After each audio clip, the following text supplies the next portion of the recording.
design. So if we can get through both, that's fine. We'll do this thing. So we're going to do historic heritage and My son represented Westlake in cross country. Westlake. All right, everyone. So just to let you know, the recommendation is that we do historic heritage and then we'll do sustainable design. We've got people here who've been waiting for the sustainable design side of things all day or all afternoon, as with historic heritage. So let's crack into historic heritage and we'll see if we can do both those topics before 4:30. Thank you. So I'd just like to welcome Emma Rush and Megan Patrick from our heritage team, who are our heritage experts. And we have some others in the heritage team here as well who been heavily involved in all the heritage work for the hearings. So, right, let's just crack on. At the regional policy statement level, there's a reference to Section 6 of the RMA where historic heritage, as a matter of national importance, councils have to provide for their protection from inappropriate subdivision use and development. We have this concept of a heritage continuum that we've talked to you about on a number of occasions in the past. There's a larger version of this diagram in a second, so we'll bring that up shortly, but it recognises that there's different degrees of heritage significance and they warrant a different approach in terms of planning controls. The regional policy statement identifies the criteria for evaluating historic heritage places. So that sits in the regional policy statement, and a consistent approach has been applied under the unitary plan based on identification of all values of historic heritage places within what we call a defined extent of place. So we've now mapped the boundaries of these areas. So the previous councils did things in different ways. There's been a huge opportunity to really take a best practice approach through the unitary plan in terms of identifying extent of place and the evaluation criteria. And the regional policy statement also recognises that the unitary plan, the council hasn't been able to capture absolutely everything that's significant historic heritage, that there are some places out there that we've yet to identify, discover more about the history and their values, and so the regional policy statement does recognise that, and the benefit of that is that for some types of resource consent, it does allow the council to start looking at heritage issues, even though the particular place isn't on our schedule at this point in time, and there's an emphasis on avoiding significant adverse effects. So that's the regional policy statement. The heritage continuum, stretched out a bit, just explaining what historic heritage is. So it's places of archaeological, architectural, cultural, historic, scientific or technological heritage value. It includes sites, areas, places, structures, sites of significance to Māori. And then we have the PAUP heritage criteria sitting in the regional policy statement. The continuum is from lower significance, so these are known historic heritage places with a lower level of significance. Then we move up to historic character areas. Then we have category A and B historic heritage places. And we have on the left there historic heritage areas. That's groups of areas of high of places with high significance. So that's kind of the framework, and we rely on the definition in the RMA section 2. So that's, I think, quite a neat diagram showing the approach taken in the unitary plan. Council's position at the hearings on... Do you want to ask a question on that? Yeah, sorry. Just a question before you move on, John. I note that the sites of significance to Māori are there. Where does the sites of value, of which there are a lot more, where does that fit into this? I'll have the first response to that. So that so section 6 of the RMA talks about historic heritage, but it also talks about, I can't remember the exact wording, but sites and places of significance to tangata whenua. I'm asking about the sites of value, John. Yeah, the sites of value don't sit under this framework. They're under a different framework. Okay. So they have different criteria in the regional policy statement. They're in a different section of the regional policy statement. They have different objectives and policies, different rules. Yeah. So this is not dealing with sites of value. So the sites of value are not involved in this. No. These three sites. Yeah.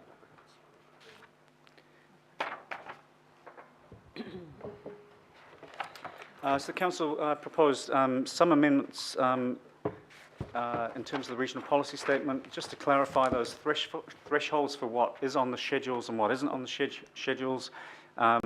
Some amendments just to recognise that in some cases infrastructure, power lines, utilities might pass through a heritage site, so there was, I guess, not much recognition of that in the notified plan, so we had quite extensive submissions from infrastructure providers, so there were some policy changes to recognise the need to balance protecting heritage with providing critical infrastructure. Amendments to clarify that a precautionary approach is justified for potentially significant historic heritage places, so we had submissions opposed to that, but we, at the hearings, put forward a case that a precautionary approach is warranted, and that feeds into things like the pre-1944 overlay, where we're saying that we don't know that every single street or property in that area is of value, but a precautionary approach is justified because of the values that could be lost if you didn't have things like those sorts of overlays, and new and amended definitions, including for archaeological sites. So that was at the regional policy statement.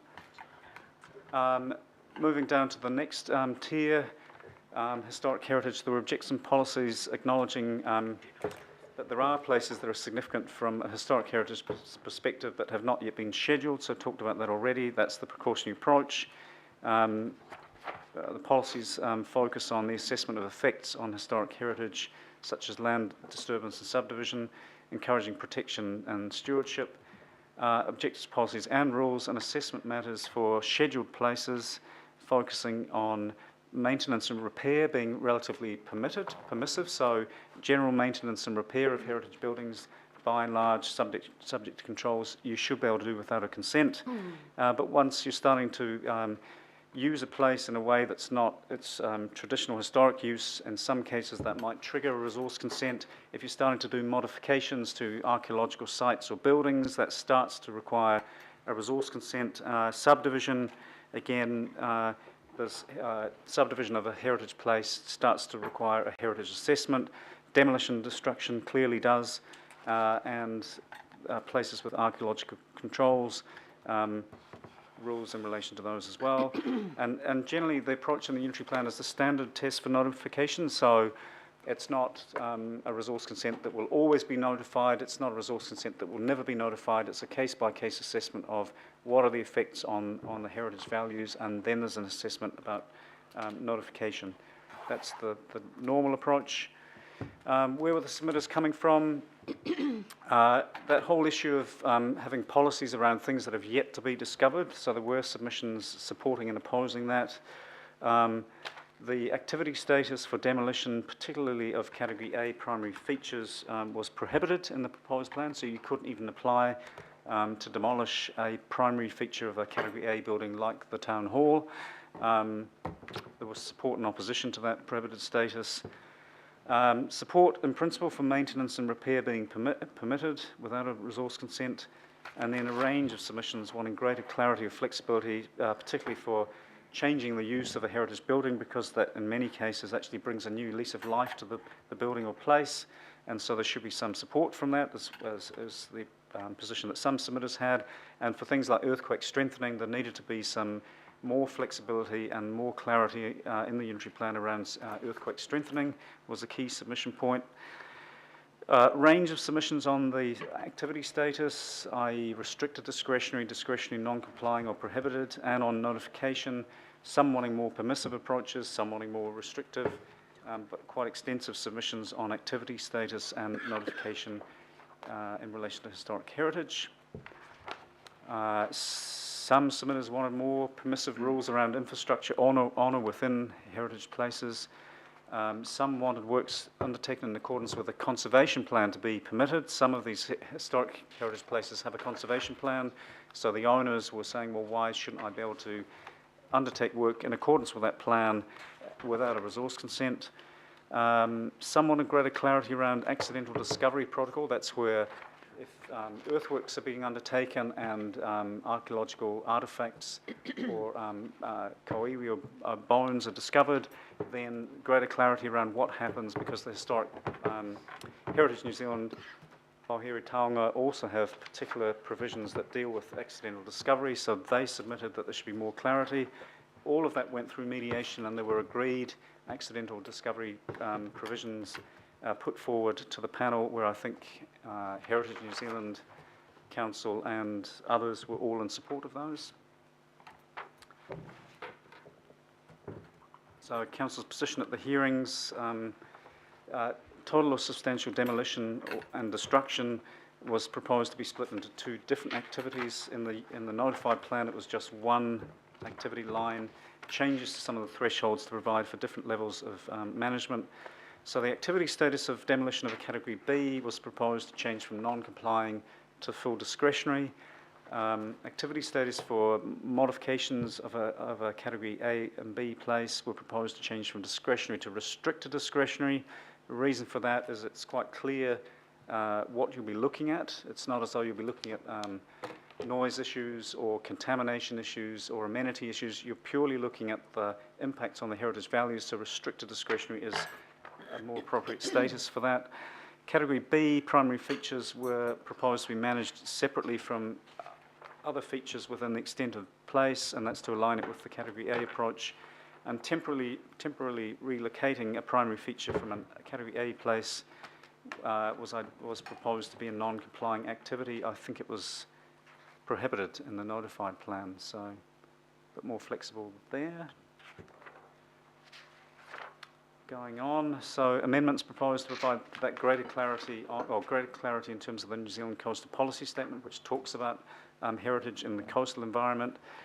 Maintenance and repair as a permitted activity, especially for driveways and gardens, more clarity on that. The role of Heritage New Zealand in relation to archaeological sites was clarified and agreed. Amendments to provide, achieve a more consistent management between heritage places and heritage areas. So some more consistency there. Quite a bit of work done with heritage place building owners in terms of seismic strengthening and what the policy framework and assessment matters might say. Specific provisions to manage infrastructure, and the notification rule added so that all activities requiring consent are subject to the normal tests, with the exception of particular activities which are considered without notification, for example, modifying for seismic strengthening, archaeological investigations, demolition of non-contributing sites in heritage areas. They would be processed on a non-notified basis, but the general approach is that normal RMA tests. In terms of the lists of places themselves, in the notified plan, 2,158 places on the schedule, a mix of archaeology, buildings and structures and other features, and 19 historic heritage areas. That's groupings of a number of heritage places. 161 were Category A, 205 Category A star, which had the prohibited status for demolition, and 1,792 were Category B. 1,999 of those were rolled over from the operative regional and district plans. There were 153 new places proposed by the council in the notified plan, and places identified in the schedule with known heritage values there were certain areas within a place excluded, and some additional controls for archaeology. All places identified on the same schedule, whether they're built or archaeological values, and places were showing on the planning maps both the areas and the individual places. So that was the notified plan. Not a huge amount of change. Oh, sorry, before we get on to the council's position at the hearings, the submitters in terms of the schedules themselves, some were seeking to add new places, some, including council lands, some were seeking the removal of places, as you can imagine. Some were asking for the interiors of certain places to be included and scheduled. Some were asking for category changes from a B to an A or an A to a B. And some were seeking amendments to the way that heritage places were represented on the schedule. For example, the mapping of the full extent of the place and what parts of a place were excluded from having to obtain resource consent. So council's position was to add 10 Category B council places, to include the interiors of 3 council-owned places, A category change for 7 council-owned places from a B to an A, so that's, I guess, increasing the level of protection for 7 council-owned places. 6 other category changes. 3 were from B to an A or an A star, and 3 were from an A to a B. 26 places were proposed to be removed because after a heritage investigation they didn't meet the criteria for inclusion. 18 individual places and 8 heritage areas. 6 of those heritage areas were proposed to be managed as historic character rather than historic heritage areas and or via the pre-1944 overlay control. And amendments were proposed to 427 places in terms of the way they're mapped or described in the text of the schedules themselves. So